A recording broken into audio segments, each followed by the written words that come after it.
back on the Zero Hour. I'm your host, Richard RJ Eskow. I think it was Maya Angelou who said, when somebody shows you who they are, believe them.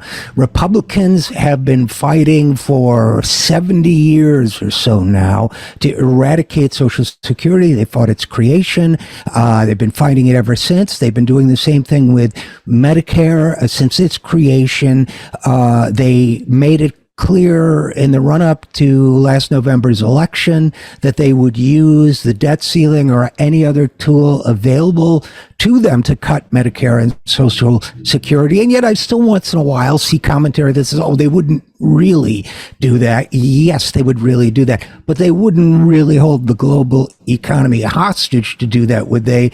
Well, when somebody shows you who they are, I say believe them. And joining us now to discuss that is my good friend Nancy Altman. Nancy is the president of Social Security Works and is the author or co-author of a number of books, including The Truth About Social Security Works, and Social Security Works for Everyone. So I think I got that right. You'll correct me if I didn't. So without any further introduction, Nancy Altman, welcome to the program. Thank you so much for having me. I got your book titles right? You got that all perfectly correct. Okay. Although my very first book, the battle for Social Security, really traces what you were talking about, that history of, from the very early, in fact, even before Social Security was enacted, the effort of conservatives to first not enact it and then try to get rid of it. See, and I drew on your work. The battle for Social Security. The battle for Social Security. Okay, yeah, I think I drew on all of it. I wrote a piece for The Prospect a couple months ago, or maybe October, how the GOP could win its long war against Social Security. And they've been using the most extreme rhetoric. I think 1935, debating the Social Security Act of 1935, a Republican said they would create, quote, a power so vast, so powerful as to threaten the integrity of our institutions and to pull the pillars of the temple down upon the heads of our descendants. And another Republican said the lash of the dictator would be felt. I'm going to guess that the millions of older Americans who are raised out of poverty by Social Security don't feel they're being lashed by a dictator, and that the dependent children and disabled people who receive Social Security don't feel like the pillars of the temple are being brought down upon them. But this is really an ideological battle of long standing, isn't it? It is. And the problem that the Republicans have is that the American people understand the value of Social Security. They really understood it from the beginning. It was a major issue in the 1936 election, Landon against Roosevelt. And at that point, no one had paid a penny in premiums to Social Security. No one had collected benefits, and they tried to make it. And at that point, you could make it an issue. They were saying, oh, people are going to pay and never see any benefits and so forth. Now it's much harder because we have this long history and people recognize how invaluable the program is, not just for seniors, but people with disabilities, children who've lost parents. It's really a program that protects the economic security of all of us. And we all know people who receive Social Security. We all contribute. We hope to receive Social Security ourselves. So it makes the Republicans' job an uphill battle, but they are determined, and I think we're at an extremely serious moment right now, maybe the most serious in my entire life.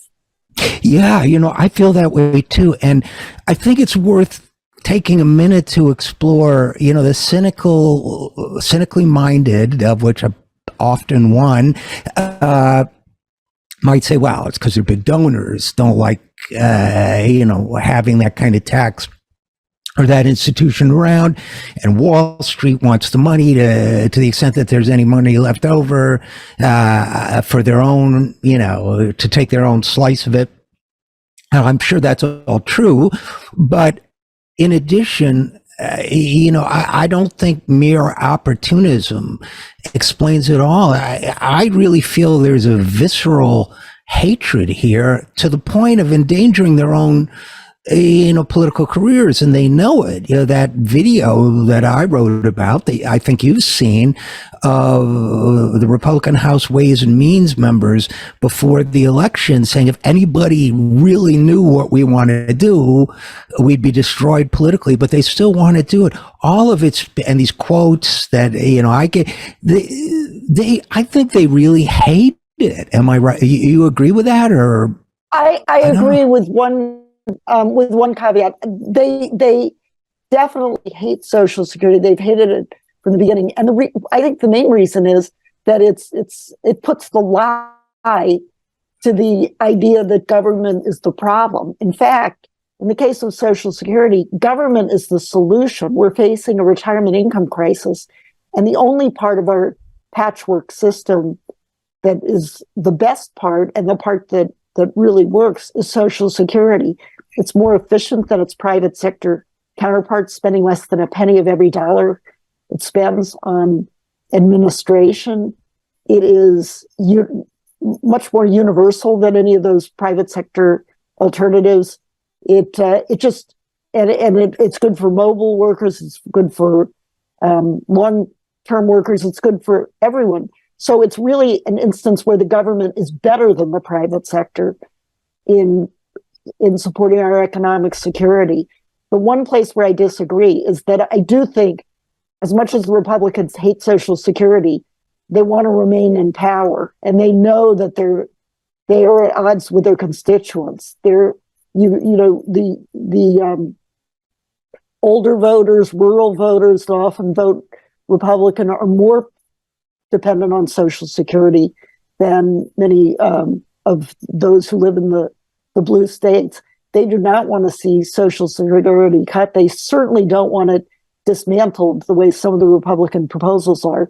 And what the Republicans are trying to do is to have some kind of political cover, either do it through a commission, some other way. And as you see in this debt limit fight, they say they want to hold it hostage to entitlements. But then when you say Social Security, Medicare, they go, oh, no, that's not what we're talking about, which of course is what they're talking about. And when the Democrats say, show us your cards, what do you want to cut? They go, fraud, waste, and abuse, as if there were a line in the federal budget for fraud, waste, and abuse. So I do think they viscerally hate this program. Their donors hate it. There is a lot of money to be made on Wall Street because about $1 trillion goes through Social Security every year. None of that goes to Wall Street. So there are self-interested sort of reasons for hating it, but I think ideology is very strong. That makes perfect sense to me, and it explains the emotion, the charge of emotion that they seem to bring to this issue. It seems to me that the Democratic Party, while I would like it to be even more aggressive in its promotion of expanding Social Security, expanding Medicare, those things, it does seem, when Nancy Altman, you and I have, you've been on this front line for much longer than I, but I feel at least 15 years now, we've been fighting this battle. And these, as you put it in the subtitle of one of your books, these zombie lies and arguments just keep coming back to life and trying to eat our brains.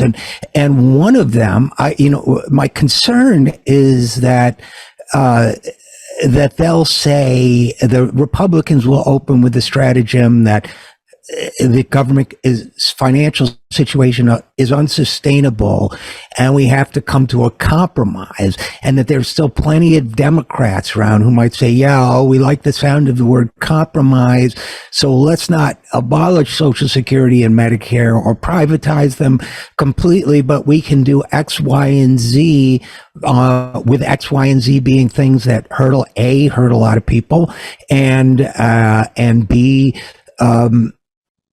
open the door to further destruction of the program. I'd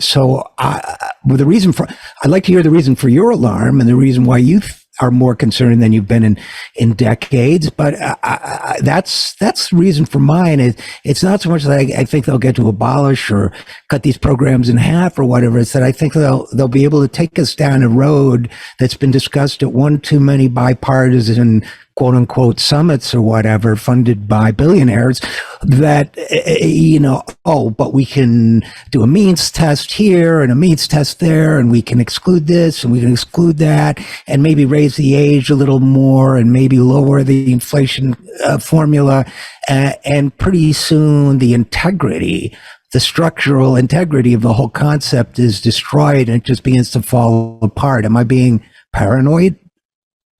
No, you're definitely not being paranoid, unless we both are paranoid, because I feel exactly the same way. Let me address the substance, and then also why I think that we're really at an alarming moment. And that is that you're exactly right, that part of the reason Social Security works so well and is politically strong is that it's insurance that insures every wage earner. So the concept is that as long as you're dependent on wages, you need insurance against the loss of those wages. And that's what Social Security is.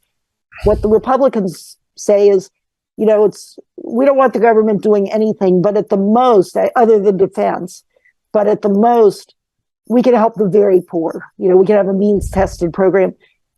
So a lot of their proposals, they're very technical, eyes glaze over. They talk about endpoints and indexing and all kinds of things that you really have to be an expert to understand. But the way what connects them all is that they destroy middle class benefits. They essentially turn it into a program just for very low income. And that's not the idea of the program, because we do have supplemental security income. We have programs that are designed for those who are very poor. This is supposed to be, as I say, an insurance program. And that's part of why it works so well, but also part of why it's so popular, because everyone has a stake in it and they know that. So you're exactly right. They make it sound like, let's do a little here. Why should Bill Gates get benefits? But of course, their proposals mean that it's not just Bill Gates. It's somebody who earns $40,000 or $50,000 won't get benefits. Right. So it's very deceptive. The reason I think it's so alarming is that we're in the middle of a game of chicken, where what's at stake is not only the nation's economy but the world's economy. It's as you know, we have a limit on how much public debt can be issued. That's there, and it's absurd. No other country has it. We don't need it. It doesn't control spending. It doesn't do anything else. But if it's not raised, we default. The United States defaults on its bonds, and the whole nation's economy would probably go into a recession or depression, and the world economy would be hit as well. And the Democrats have been very strong. President Biden's been saying all the right things about you don't negotiate over this. But I'm really worried that when it gets to be May and June, and we're really right up against the moment when the country's going to default, that the Democrats will be the ones that blink. I think some of the Republicans don't care if the country goes down the tubes, because they'll say, hey, that way we can win elections.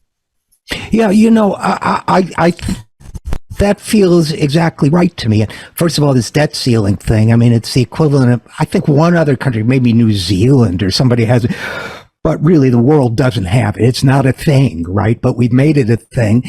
And in effect, it's as if we're saying, we can run up debt and then we'll decide if we're going to pay it or not, which has massive implications for, and leaving aside modern monetary theory and everything else, it has massive implications, as you say, for the world's economy. It would crush it. It would be devastating. I have another reason for fear, the same fear that you expressed, that the Democrats might blink. And that is, although the party's rhetoric and positioning has changed a lot over the last 10 years or so, in large part, I would say, to the efforts of people like you.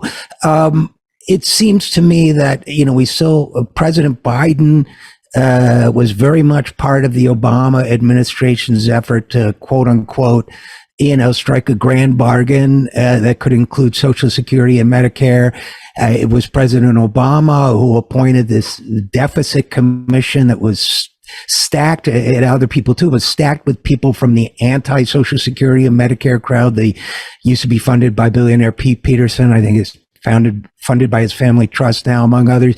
And Biden's has staffers who were part of that. So it seems to me that while Biden's been saying all the right things, and I'm glad to hear him say that it's all the more reason for concern that at the last minute they might say, well, let's do something quote unquote reasonable, let's compromise. And that gets back to this concept that I'd love you to talk a little bit more about, of what I called integrity, meaning the universality of it. That if you start excluding people, you made some excellent points about that, makes it popular, but it also says we're all in this together. It also says there's something that every citizen of this country, and others as well who live here, but gets to participate in. And if you start carving that up, and they always use, well, what about Bill Gates? You mentioned Bill Gates, or what about Trump, or what about some other billionaire or self-described billionaire? Of course, the obvious answer there is that's what taxes are for, right? You think they're getting too much out of life, tax them. But oh no, we don't raise taxes. Well, how is taking $40,000 in Social Security benefits away from Donald Trump any different than raising his taxes by $40,000? So to me, they're really the Democrats here. Now I'm shifting the spotlight to the Democrats. I don't think they've developed a sort of rhetorical and mental armor against the fact that what they might do in the heat of the moment is undermine this integrity I'm talking about. Does that make sense to you? Yes, it makes complete sense. I mean, it really is shocking to me that I think, this has been, again, we were talking earlier about the ideology, and the Republicans are quite clear. They don't call them public schools, they call them government schools. I don't think we would have, and they want the charter schools. I don't think we would have stations and public libraries and all of the public goods today if they were new ideas. The idea, because everybody'd say, well, why do they need to borrow from a library? They can all buy their own books. Bill Gates can buy his own books.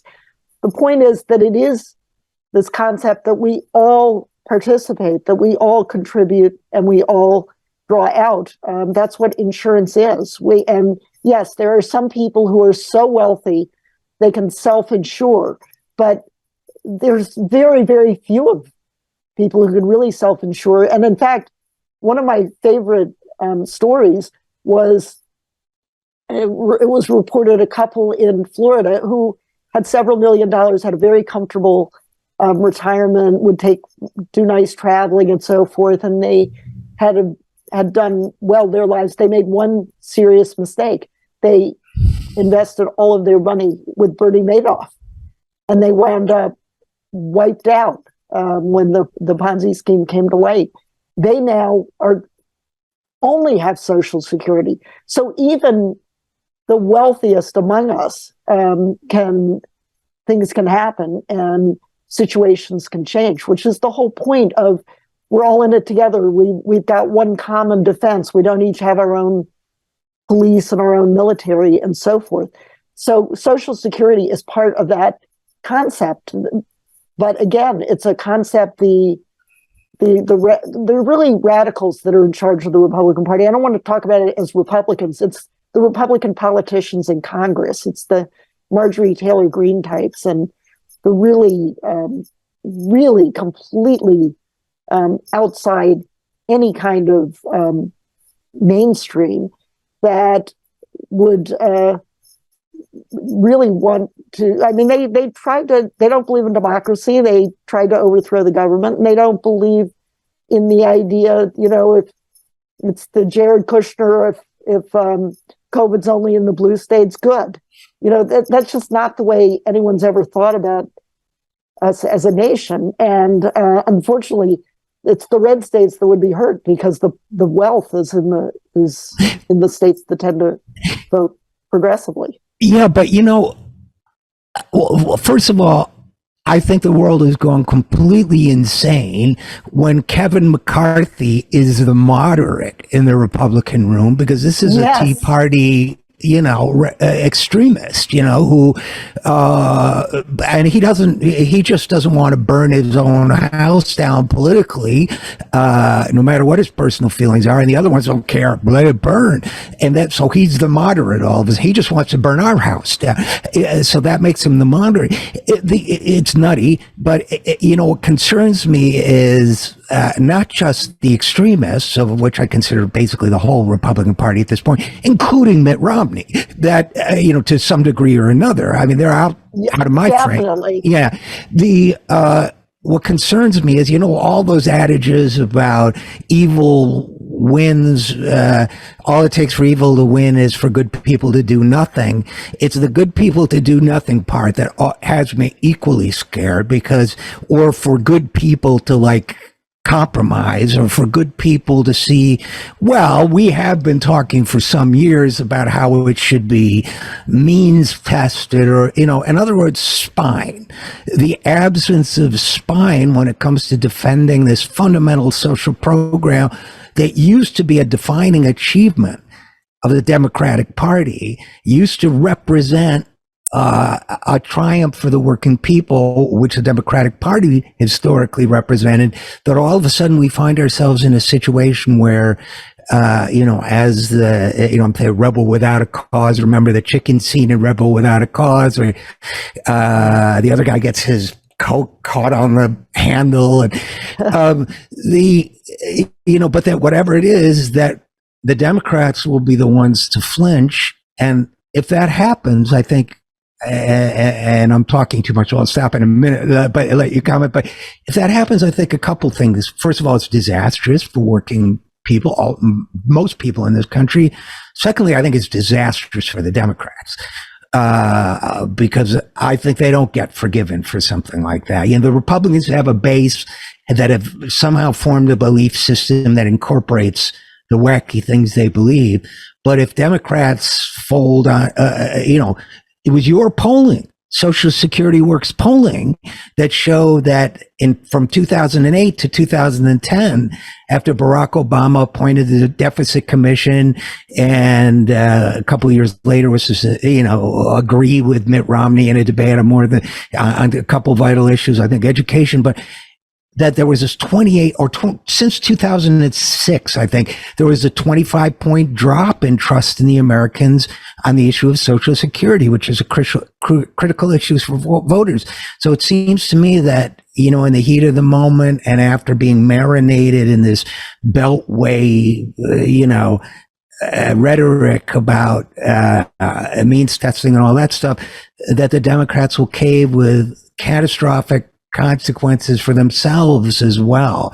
Again, am I being paranoid, or are those legitimate concerns? Well, it's a legitimate concern, but let me offer a note of optimism in it.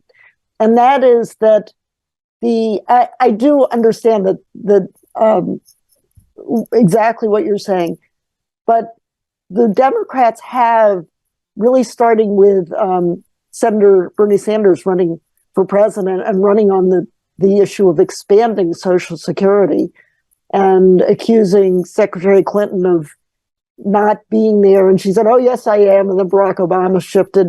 The Democratic Party, for the most part, you got the Joe Manchins and you have Angus King and others. But for the most part, you have the Democratic Party that has come out for expanding Social Security with no cuts. And in fact, President Biden was a kind of moderate on that, but he was for expand. He just didn't have across the board expansions, but he had targeted expansions, no cuts.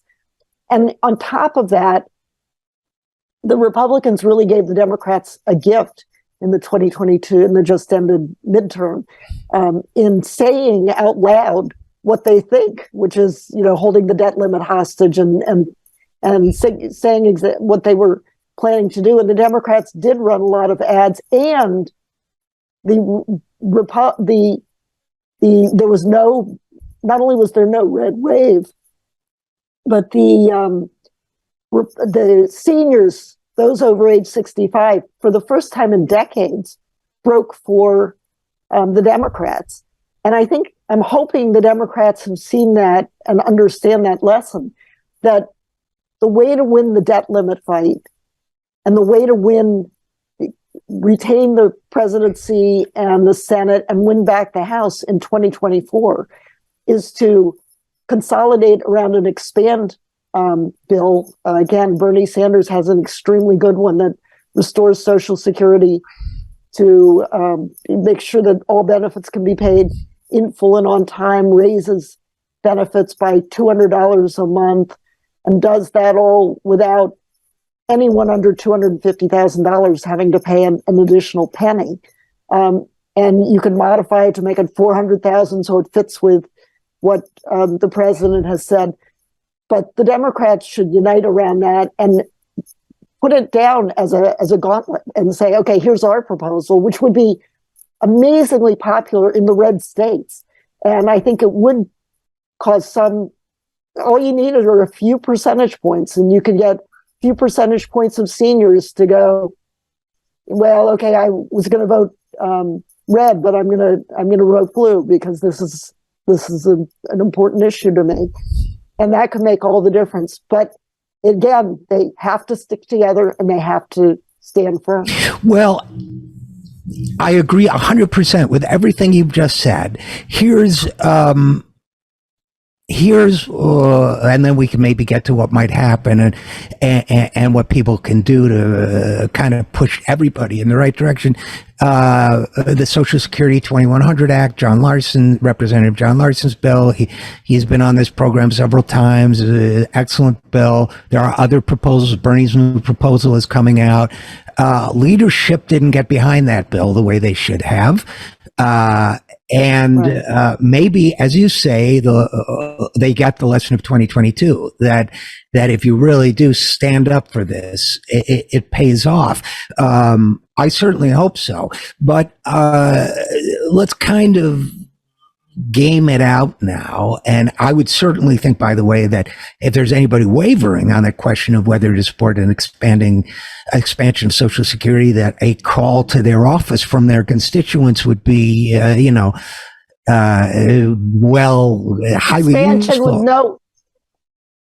Expansion with no cuts. It's important to say with no cuts, because the Republicans will say, we're in favor of expanding it for those at the very bottom, but we're going to cut the middle class. So you got to make it expand and no cuts. And okay, and then let's go back to that chicken scenario for a second, because it is scary. It's the what Richard Nixon used to call the madman theory, right? If people think you're insane, then they'll bend to your will. That was how Nixon described his own conduct of foreign policy and military policy. And these people, I think, are legitimately insane. So that makes it even worse. What happens if that clock is running out and Biden doesn't want to mint the platinum coin or do some of the other workarounds people have talked about? And all of a sudden it's, and of course we can't know. I'm asking you to speculate, but it's, causes devastating thing for the world economy, or cut benefits in a way that people won't feel for years. I mean, you have any gut feelings about what might happen? Yes. I mean, what I really worry about, and it's really good. The one thing I think helps is that the debate is going on now, and I appreciate that you're having this segment. You've invited me on, and other media are reporting on it too, because we don't want it to wait until the 11th hour and then go up behind closed doors, and Right. that's always dangerous. What's going to emerge? They're starting to talk about it now, but your concern and pessimism are certainly understandable, because there's been floating around an idea for a fast track commission. This is the Mitt Romney Trust Act, as if we all should trust him. But and Joe Manchin has said, "Oh yeah, that's a great idea." So that's a dangerous one, because that's just delaying the cuts. It's creating a smoke-filled room to delay the cuts, so you don't have political accountability. It's just going to happen. There's another proposal that's floating around, put out by Senator Cassidy and Senator King, that they floated out the part that gets progressive economists all salivating, which is to invest, to borrow money and invest it in the stock market. But what they say is, first of all, they have raising the retirement age to 69 or 70. They have, again, decimating middle-class benefits. And the other part is they assume an 8% real return. And if they don't get that real return, you know what happens? Automatic increases in the Social Security contribution. So minimum wage workers are going to have to pay more. The very wealthy won't. And they have all kinds of cuts in there. So those are being circulated now, those kinds of proposals. They're talking about a balanced budget amendment, which is another way. I call all of these solutions in search of a problem. It's the answer is always cut Social Security and Medicare, and let's figure out what the problem is that gets us that answer. But there are all kinds of gimmicks that are being floated around, and some that are not gimmicks, that are just bad proposals, where conservative Democrats are talking to Republicans, and one of those might emerge. And that's why the bulk of the Democratic Party, led by President Biden, really have to say no and be willing to take us right to the brink and over if the Republicans won't back down. I would hope the Republicans would, and this is your point about everybody should be calling their constituents and saying, if they're Democrats, stand firm, and if they're Republicans, just pass a bill pass a clean debt limit so we can move on. So, and by the way, I know about that bill, that proposal rather, to, invest, it's a kind of thing I also fear, which is that Democratic policy advisors and economists, and, there's a subset of them that is drawn by shiny objects like this, even if it is, as you say, a solution in search of a problem. It's just so darn clever that, it appeals. A lot of our means testing and other sort of divisive policy and complex policies come from that sort of thing as well. So what should people do? I guess we'll end there. If I'm listening to this or reading about, the threat to my current and future Social Security, what can I do about it? Well, the really good news about Social Security and Medicare are that, unlike so many other issues where we're very divided and it's like 50-50 on many issues, this is not one. This is overwhelmingly, you talk to a MAGA Republican, you talk to a union member, they all agree that Social Security's essential. It's getting more important, not less important, that it should not be cut, not a penny should be cut from it. The irony of it being caught up in the debt limit is that, of course, Social Security doesn't add a penny to the debt. In fact, it's a creditor of the government. So it's just wild that it's being used this way. But it's that everyone who cares about this should be talking to their friends and family and neighbors. And this is one where you can talk to your crazy uncle, that you don't want to see over Thanksgiving, because that relative is going to agree with you on Social Security. They may not agree that it's really threatened, and the fact checkers often are a problem, but that maybe show them a tape of this interview or something to convince them that it is real, or even better than that.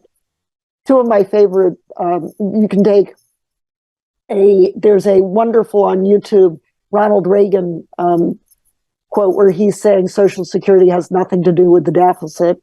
So that's one to show them they will agree to, and show them the articles saying that from Kevin McCarthy and John Thune and others saying we want to cut Social Security and Medicare as part of as a hostage, as ransom to be able to increase the debt ceiling. So it's one where the American people are united, and if we can get those we've elected to do what we want them to do, as I always say, they work for us, we don't work for them. That we should be telling every Democrat, stand firm, do not vote, do not agree to any kind of commission, fast track, anything like that, just to get the debt limit raised. You just have to not blink and tell the Republicans, nice try, but we need to raise the debt limit. And I think the Democrats are exactly right. Ask them, what exactly do you want to cut? Don't just talk about cutting fraud, waste, and abuse. What does that mean? How are you going to do it? What limits? What do you want to cut? And let's have an honest, open debate, not go behind closed doors. All right. Well, that's a great way to conclude. I have a million more things I'd love to ask you, but we'll just have to have you back. So Nancy Altman, president of Social Security Works and author of a number of books, including The Battle for Social Security and Social Security Works for Everyone as co-author. Thanks, as always, for all the great work you're doing on behalf of these programs. And thanks, as always, for coming on the program. Thank you. And we'll be right back after this. I'm Richard RJ Eskow, and this is The Zero Hour.